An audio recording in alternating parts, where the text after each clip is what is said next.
Welcome to the Future Jam. I'm Mike, and I'm here with Alex again. Hi, everybody. Hey, Alex, you're back. Yeah, How'd I you came how'd back. you how'd you make it? Like, I walked down the steps and I sat down. I didn't think we would actually do it tonight because I couldn't come up with anything to talk about this week. Yeah, I don't know, we were looking for a topic and we settled on something. It's a surprise. The end of 2020, surprisingly, is slow for most news stories that's not related to COVID. So, COVID and the election, tons of news stories regarding those. But tech, nobody wants to post stuff about tech right now. Oh, we're not talking about the vaccine today, so I actually was going to read you the whole ingredients list and everybody who is responsible for the vaccine. So just to say thank you, thank you, thank you, thank you, thank you, thank you, Tim, thank you, Jeff, thank you, Susan.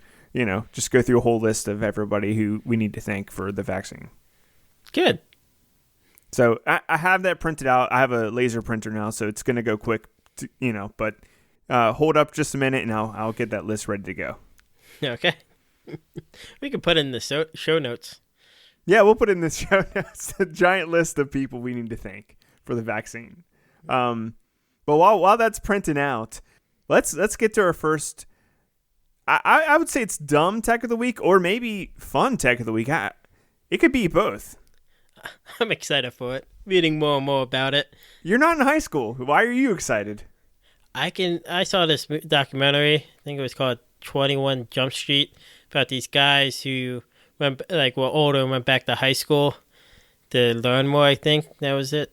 I don't know. I don't know much about the documentary, but You and your documentaries. I think you get very confused when you watch movies. I think Lord of the Rings must have really thrown you for a loop.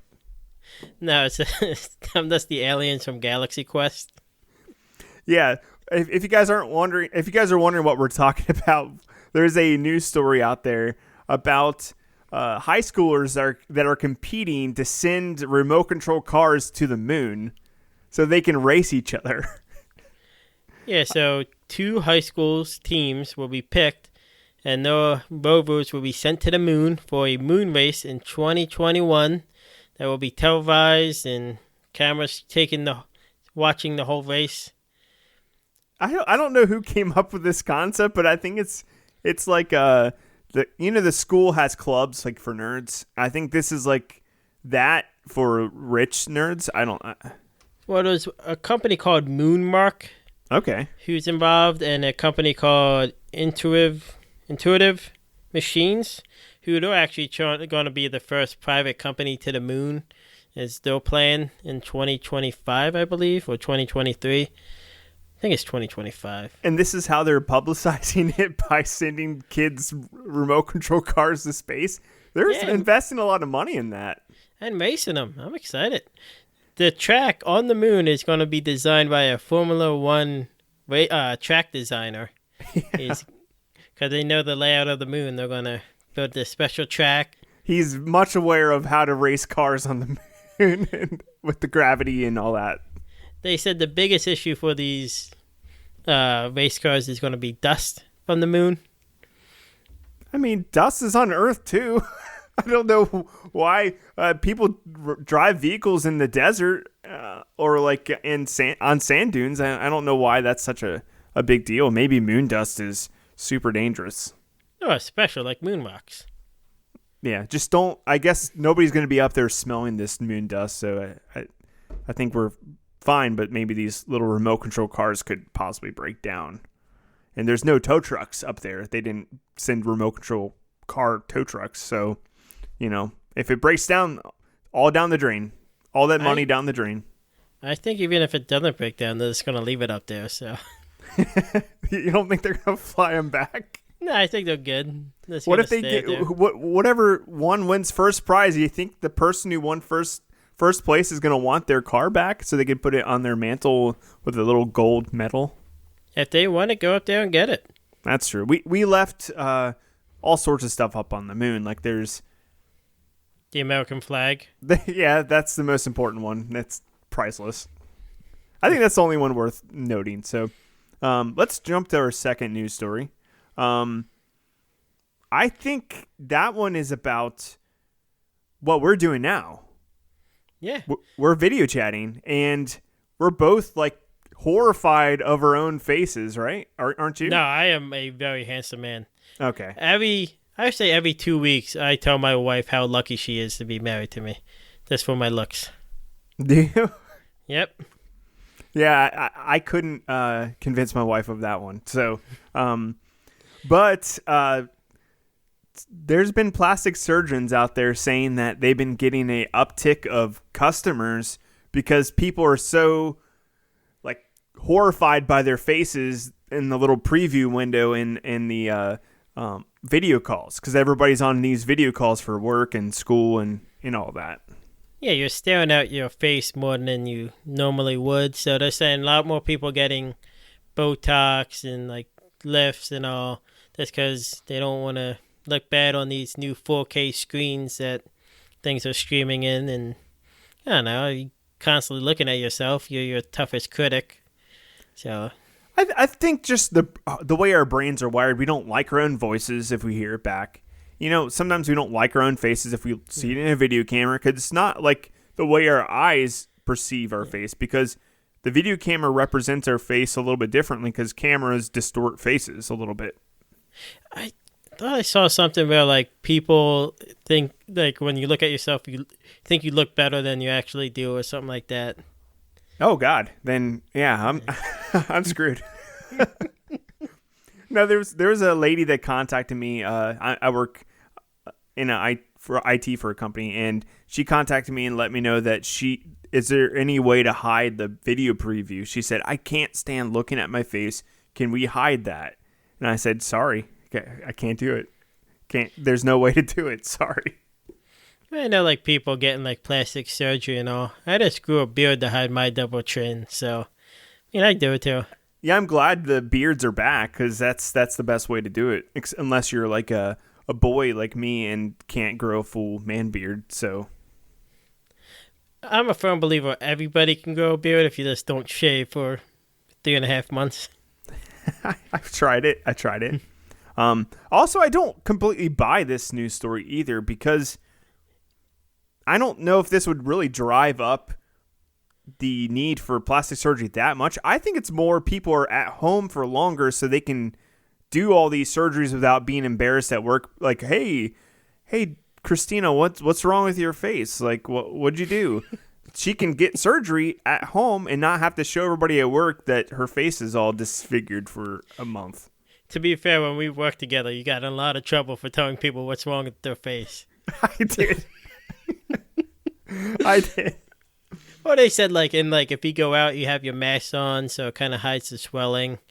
But like they don't have the official numbers until the Plastic Surgeon Association sends them out next spring.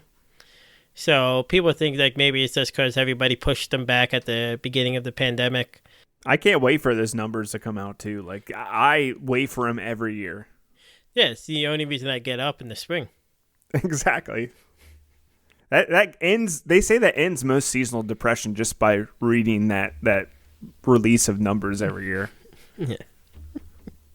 But yeah, sorry I interrupt you. But anything else you have to add for that story, or? Nah, I'm good. Yeah, we're done with that. We don't agree with this plastic surgery to fix video faces. Well, speaking of be done with stuff, Uber is done with making self-driving cars and electronic vehicles, flying vehicles. Air taxis? Air taxis, there we go. I'm trying to think of what it was. Yeah, it's tough. It's almost like we didn't ever talk about air taxis before. Yeah, it's electronic vertical takeoff and landing vehicles. Yeah. So just this week, Uber sold off their self-driving car division to Aurora, but they're still putting in a ton of money into the company. Aurora is like a big player in this industry. There's a guy from Google who left Google to start his own company and took like the best people from a lot of different companies that are in this field.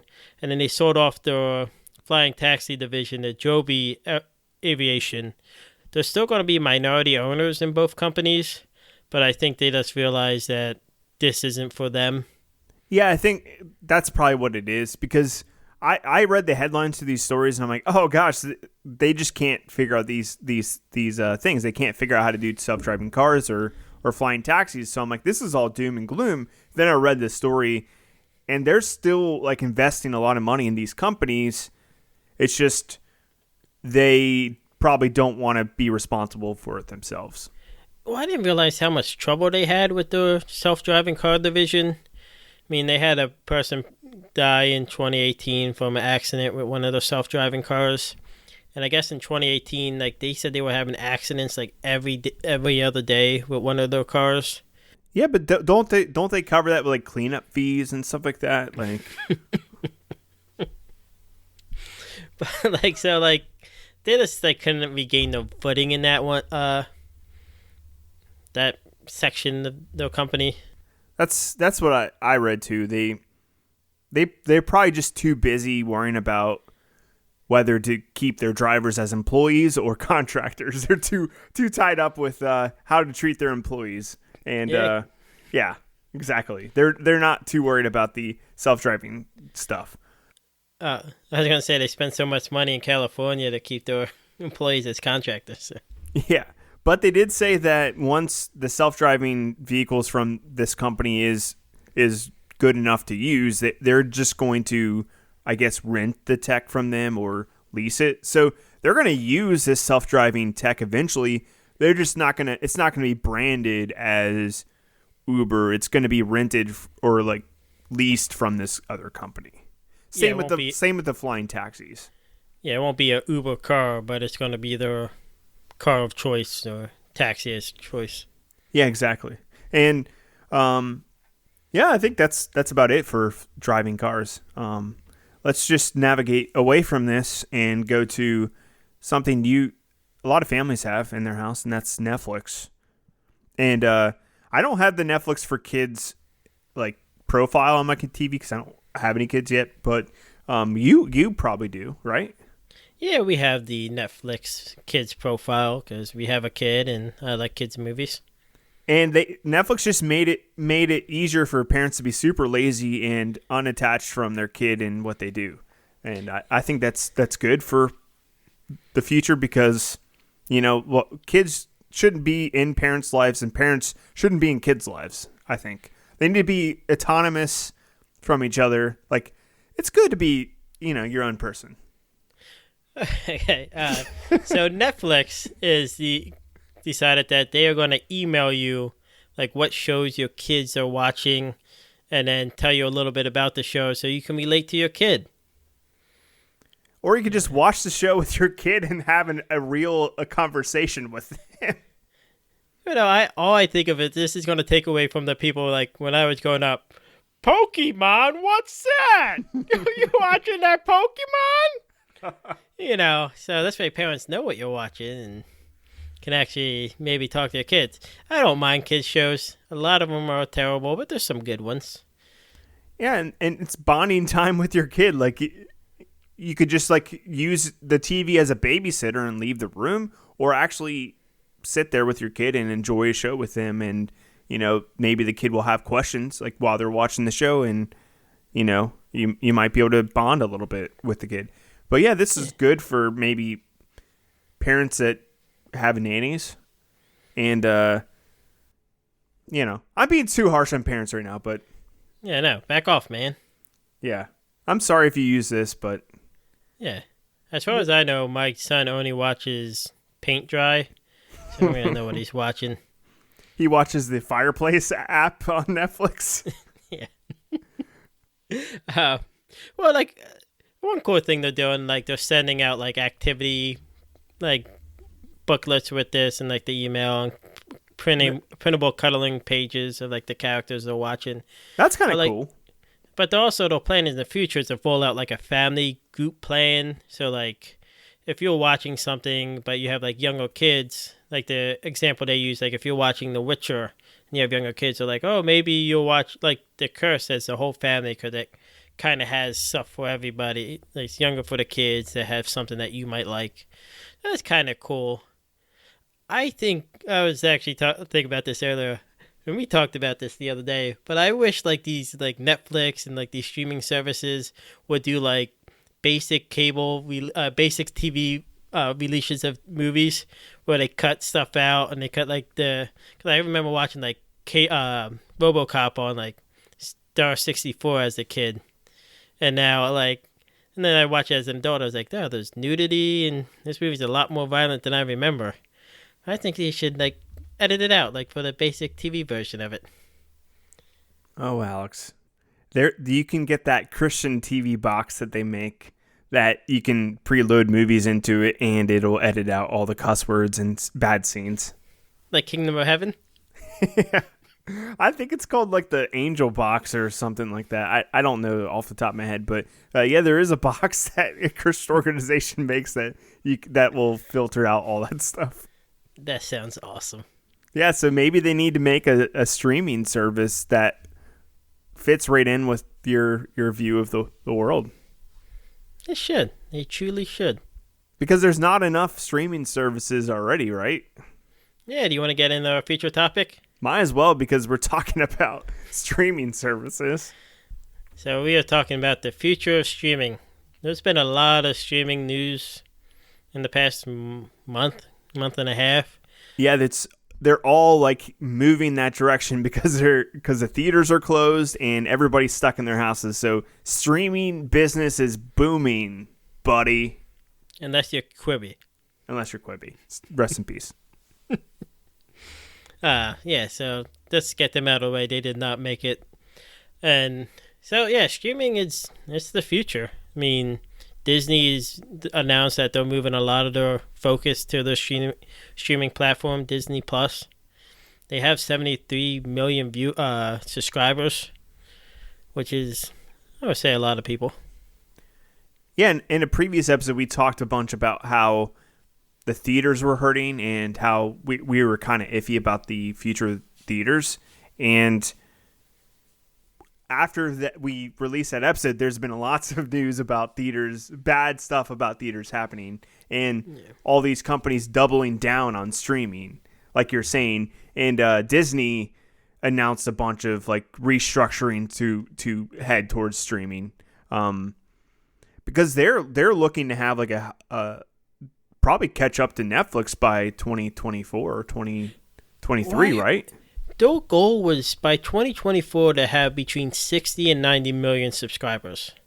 And they've blown past that goal. They're already at 73. I guess maybe we should open this up by saying, like, why do we think companies are going the streaming route? And I think it's probably different reasons for each company. Like Disney's is obvious why they're going streaming, because they already have a huge amount of content they already own, and they can use that for free. They don't have to pay licensing fees to other companies to use this content. So basically, they want money to come in every month. Every company likes solid money that comes in every month, and they have this full catalog of stuff that they can use basically for free.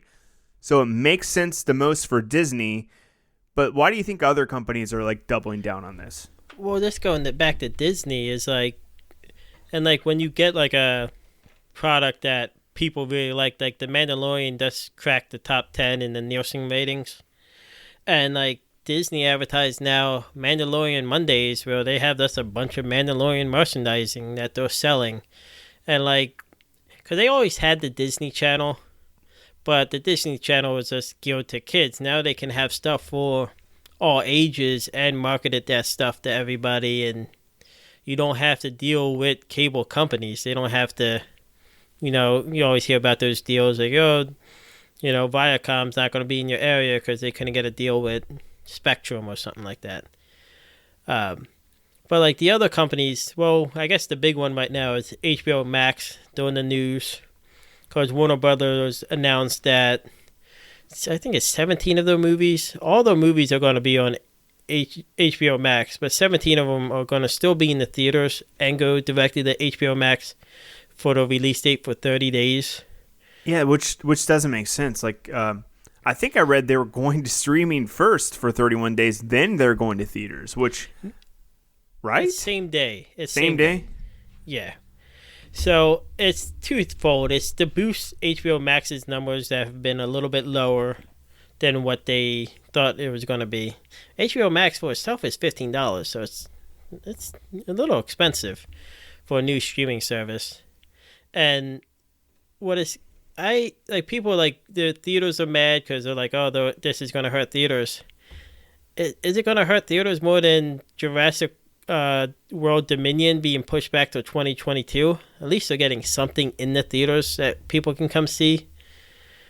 But like HBO Max are doing that to boost their numbers, and I mean, yeah, they're all like boosting they're trying to boost their numbers because obviously the more subscribers they have, the more revenue they have coming in, and they can make more exclusive content, and the cycle continues. And I just think it's interesting just because a lot of these companies that are streaming now were so focused in on cable, and they were so like not wanting to give up cable, and then they're like seeing the cable subscriber numbers drop so fast that like they're all trying to jump ship right now. I think Discovery Channel is trying to jump ship. A bunch of companies are doing this now.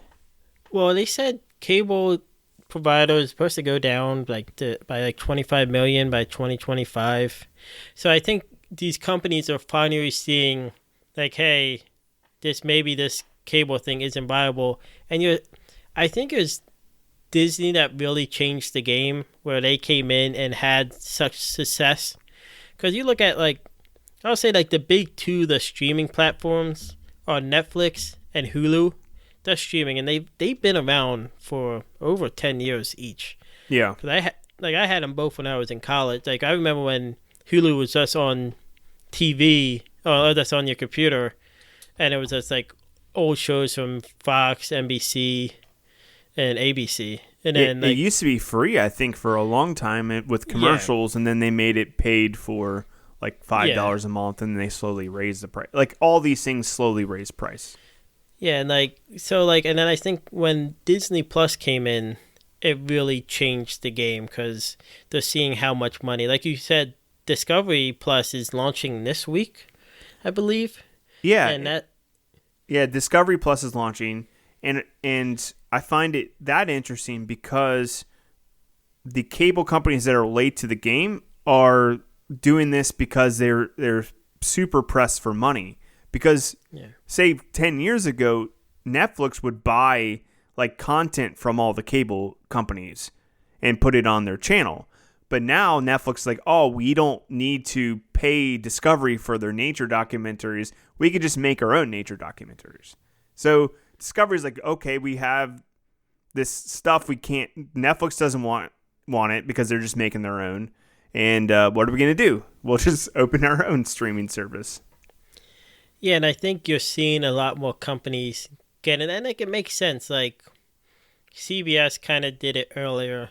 Well, I know you don't like it, and I don't think it gets enough credit, but one of the early adopters of we have this content, we can get our stuff out there, was the WWE, the wrestling company. With the WWE network, they had this backlog of content that people wanted to see, and they started their own streaming service. And it's not doing as great as it was in the beginning, but they took everything off pay-per-view, so all the pay-per-view events they had were just straight on the app. And I think that really opened up a lot of eyes for this, where companies are well, they were doing good, they were doing good at first, but they're these companies are doing it, it's working, we have this content, that we have this backlog of content that we can put up there just to have stuff. Yeah. It is the wave of the future. It is, but it's almost going in the opposite direction, where instead of us moving to this new good future, it's like we're getting cable in a different format. So Discovery, okay, instead of it being a channel, it's you're buying Discovery on its own outside of a cable. Yeah, you're picking and choosing You're picking and choosing, yeah. And I guess in some way it's cool because you can just pick and choose which ones you want to subscribe to. So I think that's a plus, because if you join cable's expensive. It's like $50 to $80 It's pricey, and even more than that. It's even more than that. Yeah. And I might not even watch like half the channels, or way less than that. And you think about it, you're probably the other half of your time you're watching TV, you're watching something on the streaming network. Yeah, it just doesn't make sense outside of sports. So I think the future definitely is we're going to see cable go away except for sports, and maybe sports will have its own streaming platforms, like NFL is going to be on their own, MLB is on their own. They already kind of have their own, but I don't know. It's going to be a weird shakeup because sports are already all over the place now. Like you can watch on Amazon, you can watch NFL games.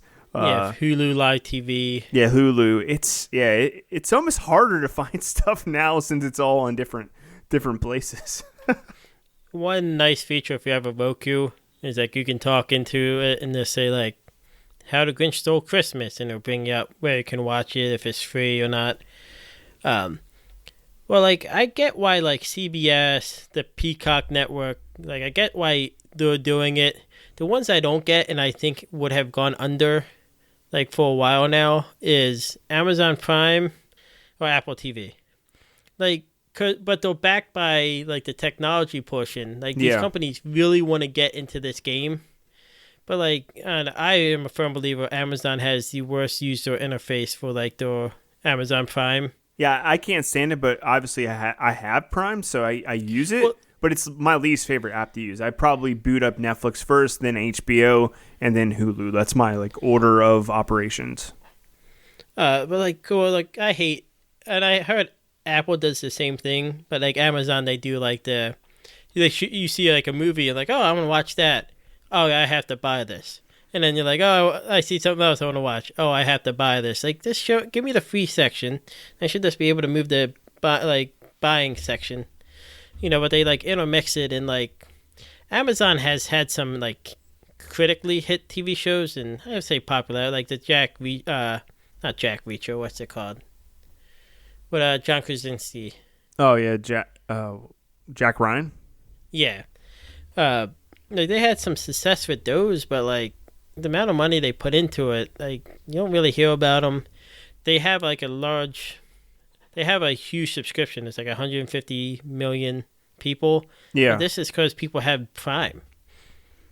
Yeah, I wonder how many of those 150 million are. Yeah. I'd like to see like the active people that are on the Amazon app. I don't think for the longest time Netflix and companies like that never gave out like watch statistics and stuff like that. I'm curious just to see like what's going on, because Spotify does, like music apps do. It'd be cool to see like how many people stream this show and how many hours they spent watching it. Not always given. These companies keep everything very close to the chest unless it's a hit. Exactly. Yeah, they like to talk about it if it's a huge hit. I was talking to my brother the other day about the TV show Reboot. I don't know if you ever watched that. Mm-mm. It was the first completely computer animated TV show in like the 90s. It was that and then Beast Wars, two great TV shows. But they rebooted it on Netflix, and it just came and went, and you didn't hear anything about it because it bombed. like if it was a hit, like Netflix would be telling you all about it, and it would be like in the new trending thing. Yeah. And like guess what? Like Disney hasn't released the numbers from Mulan yet. Like I feel like. Unlike like with the Nielsen ratings and ratings for TV shows in general, unless these shows are hits, they usually keep those to themselves, which in their defense is why like a lot of companies, like I can see HBO Max going, like putting Warner Brothers putting the movies on HBO Max because it might kind of downplay if a movie was a bomb. Yeah, like maybe. You look at all the negative that Tenet got.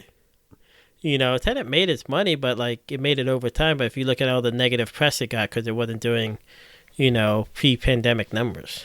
Yeah, it's a lot to like look at.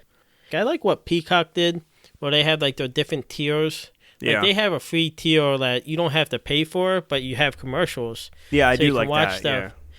Yeah, and like Viacom with Pluto TV.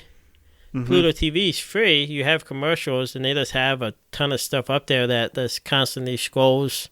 Like we watch it a lot for like the Nick Jr. Yeah.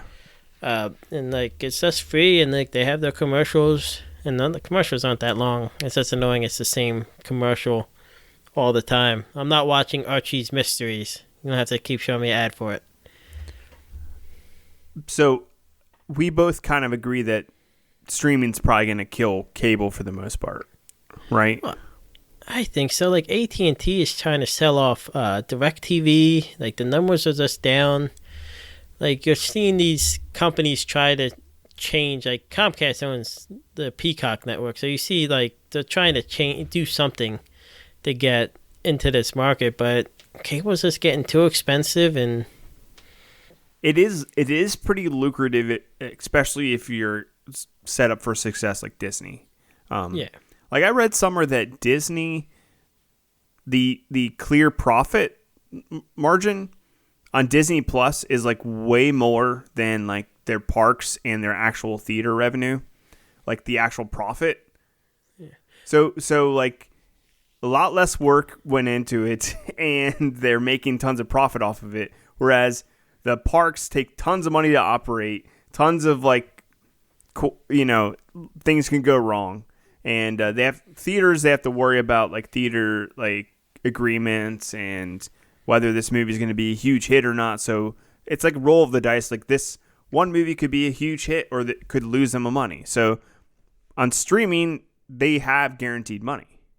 They don't have to worry about like, okay, this movie did horrible. I think that's one of the main reasons why things are going streaming, because it's solid. That's what companies like. Companies like guaranteed income. Well, but like what you were saying about Disney is like, unlike Netflix, Disney has the merchandising. They have the parks. The parks do make money.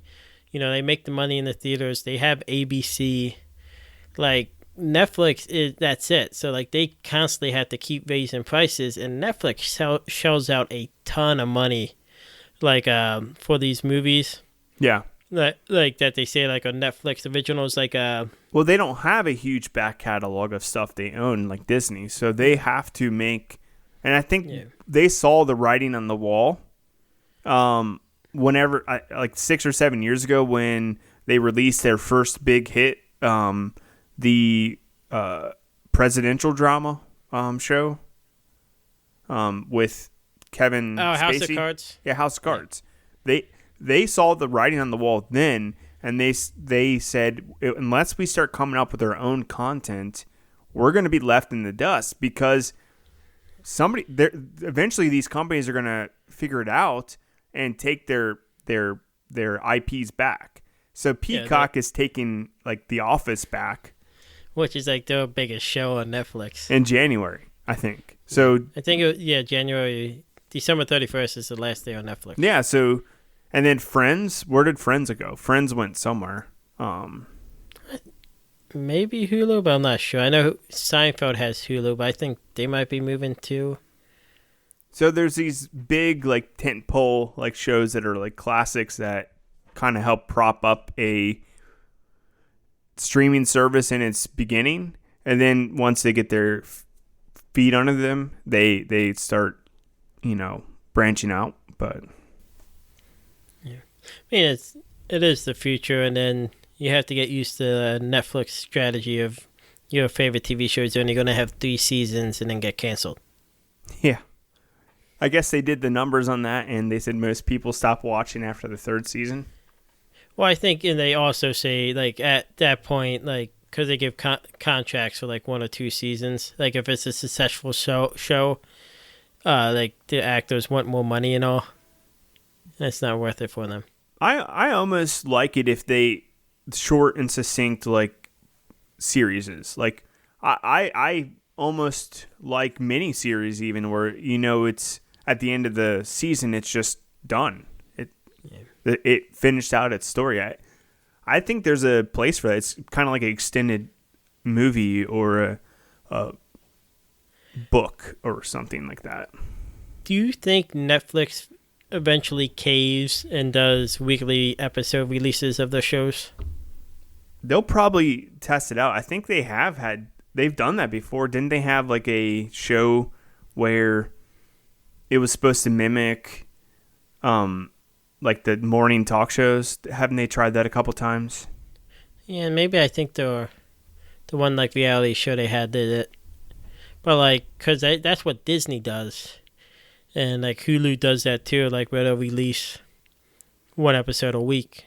Yeah, I think that would behoove Netflix to do that because it keeps your show like in the like public, like people talking about it. Yeah, people talking about it over a prolonged period of time as opposed to it falling off. Like The Witcher, when that came out, people talked about it a lot for a week, but once everybody watched all the episodes, it kind of dwindled off. Whereas for like Mandalorian or The Boys, shows like that, those keep being talked about over like a period of a month or more because the episodes get spaced out more. Yeah, and I think that's how you have to kind of build a fan base. Yeah, and Netflix still has had success with their shows. Like Umbrella Academy was popular. The Witcher was popular. Yeah, they have had success and they've built fan bases around certain things, but I think they could have been even bigger if they would have released it on like a weekly basis or a bi-weekly basis or however they wanted to do it. Yeah, I think the only show like they had that really had like I don't want to say commercial success, but like merchandising and all was Stranger Things. Yeah, Stranger Things was like probably they're one of the biggest shows they've ever done. Maybe one of the biggest shows of any streaming platform. Yeah, because I think Stranger Things kind of forced the fourth season on Netflix. That's because how popular it was. Because it was maybe not coming back, but I think it was once they saw the numbers for the third season.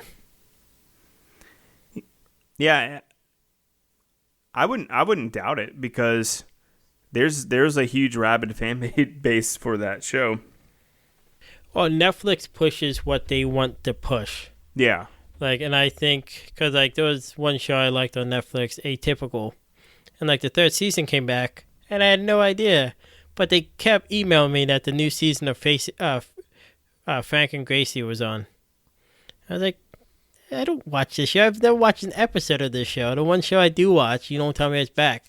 I think that's the one thing about streaming services. They can push what they want to push. Yeah. Like, especially if they know a show's not coming back and they might have like one or two more seasons with a different show.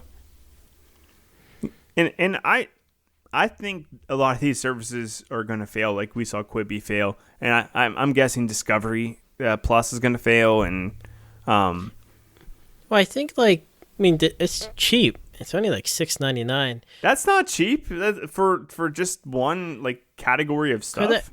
I think it's like there's like 6 channels with it. Oh, there is. And Is it because they have like the Chip and Joanne stuff and? Yeah, I think they said there's like 5 of the most popular channels with female audience. Oh yeah, so it's probably going to be like the home. I think it might be HDTV. Yeah, I could see that being popular then. Then a lot of. So I wonder if cable companies are kind of pissed off about this because they held all the cards for the longest time, and now, unless the cable company owns a streaming service, then they're kind of being left out in the cold, I think. Yeah, so it's like HDTV, Food Network, TLC, OWN, Animal Planet, Discovery, the ID, AE, History, Lifetime. And they're combining all these in together and it's just going to be called Discovery Plus?